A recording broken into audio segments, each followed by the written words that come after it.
Singapore alpha empire. एक लड़का कोई फाइल रीड कर रहा था। उसके खूबसूरत हाथ में एक ब्लैक कलर की पेन थी। वो उससे कुछ पॉइंट आउट करता आ रहा था। भाई प्लीज आप ऐसे क्यों बिहेव कर रहे हैं जैसे आपको कोई फर्क ही नहीं पड़ता है। आपने सुना भाभी दूसरे लड़कों के साथ फ्लर्ट करती है। यार वो तो फ्लर्टिंग किंग बन चुकी है, आई मीन फ्लर्टिंग क्वीन बन चुकी है। क्या आपको इस बात से कोई फर्क नहीं पड़ता? उद्धरण चिन्ह। एक लड़का जो देखने बहुत अट्रैक्टिव था वो चीढ़ कर बोला, करने दो से अभिनव, अभी जो करना है वो उसे मैं बाद में देख लूंगा, बस कुछ वक्त बाद में कहा जाएगी सारी फ्लटिंग निकाल दूंगा। वो लड़का एक तिरछी मुस्कान के साथ बोला। अभिनव अपने गले में आया हुआ सलाइवा निगल कर बोला, सिंगापुर अल्फा एम्पायर। एक लड़का कोई फाइल रीड कर रहा था। उसके खूबसूरत हाथ में एक ब्लैक कलर की पेन थी। वो उससे कुछ पॉइंट आउट करता आ रहा था। भाई प्लीज आप ऐसे क्यों बिहेव कर रहे हैं जैसे आपको कोई फर्क ही नहीं पड़ता है। आपने सुना भाभी दूसरे लड़कों के साथ फ्लर्ट करती है। यार वो तो फ्लर्टिंग किंग बन चुकी है, आई मीन फ्लर्टिंग क्वीन बन चुकी है। क्या आपको इस बात से कोई फर्क नहीं पड़ता? उद्धरण चिन्ह। एक लड़का जो देखने बहुत अट्रैक्टिव था वो चीढ़ कर बोला, करने दो से अभिनव, अभी जो करना है वो उसे मैं बाद में देख लूंगा, बस कुछ वक्त बाद में कहा जाएगी सारी फ्लटिंग निकाल दूंगा। वो लड़का एक तिरछी मुस्कान के साथ बोला। अभिनव अपने गले में आया हुआ सलाइवा निगल कर बोला, भाई मैं तो मजाक कर रहा था, please don't be rude with her. भाई मैं तो मजाक कर रहा था, please don't be rude with her. Akrosh अभी सही कह रहा है, वो लड़की छोटी है, बचपने में वो ये सब करती है, उसके साथ रूड मत होना। एक लड़का केबिन के अंदर आते हुए बोला। वो लड़का जो फाइल में कुछ लिख रहा था वो अपनी चेयर से खड़ा हो जाता है और अपनी आसमान छूती बिल्डिंग के आखिरी फ्लोर पर उसका केबिन था, उसकी विंडो के सामने अपनी जेब में हाथ डाले खड़ा हो जाता है। अब जाकर उसका फेस दिख रहा था। उसके अट्रैक्टिव फेस धूप में आने की वजह से और चमकने लगा था। उसकी शहदी भूरी आंखें बेहद लुभावनी थी। उसकी हाइट लगभग 6 फीट 4 इंच थी। गोरा रंग, मस्क्यूलर बॉडी। उसने ब्लैक फिटिंग बिजनेस सूट पहना हुआ था जो उसे और अट्रैक्टिव बना रहा था। यह आक्रोश सिंघानिया, मौत का देवता और बिजनेस वर्ल्ड का बेताज बादशाह। आक्रोश के अंडरवर्ल्ड में भी काफी नाम है पर वो ज्यादातर नॉर्मल दुनिया में ही रहता था। आक्रोश मुठिया कस के कोल्ड वॉइस में बोला, छोटी है, बच्ची है, I don't care about it. मैंने उसके लिए कभी किसी लड़की को नहीं देखा और उसकी हिम्मत भी कैसे हुई किसी को प्रपोज करने की। उस लड़के का क्या हुआ जिसे वो कल मिलने वाली है? आकाश कपूर जो आक्रोश का दोस्त है वो भी दिखने में बहुत अट्रैक्टिव है। वो चीढ़ कर बोला, एक तो तुझे इंडिया जाना नहीं है और ऊपर से यहाँ बैठा बैठा हमारे ऊपर दोष जमाता रहता है। जाऊंगा जरूर, क्यों नहीं जाऊंगा, अब मेरी कायनात मिल गई है तो जरूर जाऊंगा। मेरी कायनात देखो, मैंने तुम्हें इस जन्म में भी ढूंढ लिया। हम आज रात को इंडिया जा रहे हैं, जेट रेडी करो। आक्रोश एक तिरछी मुस्कान के साथ बोला। इसके साथ ही आक्रोश की आंखें भूरी में से एकदम पूरे ब्लैक में चमक उठती है, जिसे देखकर कोई भी नॉर्मल इंसान डर के मारे बेहोश हो सकता है। दूसरी तरफ इंडिया, शाम का वक्त, मूनलाइट कैफे। दो लड़कियां आपस में बात कर रही थी। एक्चुअली एक बात कर रही थी, दूसरी सुन रही थी। वो लड़की चीढ़ कर बोली, यार दिया, तुझे पता है मैंने कल उस स्वयं को प्रपोज कर दिया। क्या तेरा दिमाग खराब हो गया है? वो स्वयं नहीं, वो हमारे इकोनॉमिक्स के सर स्वयं सर है, गधी तू जो वैसे भी इकोनॉमिक्स में जीरो है। दिया अपने सामने बैठी लड़की को डांटते हुए बोली।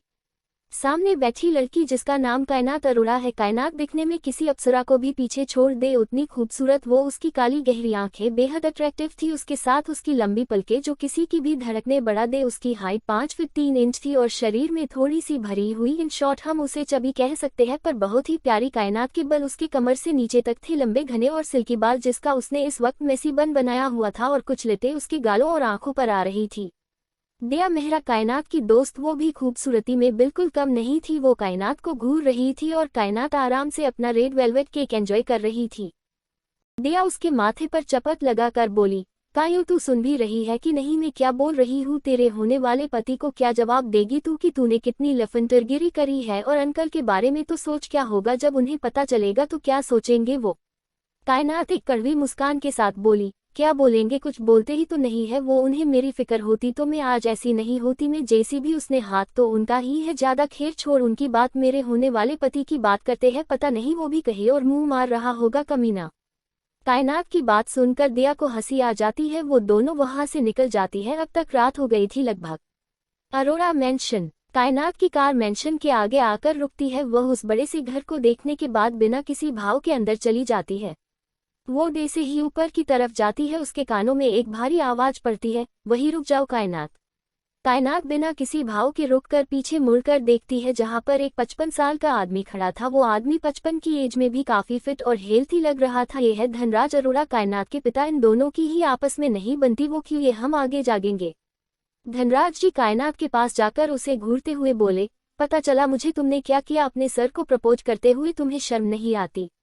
उद्धरण चिन्ह नहीं, कम से कम अपनी सेक्रेटरी के साथ लिविंग में रहने से तो अच्छा ही है, और अगर पता चल गया है तो मुबारक हो।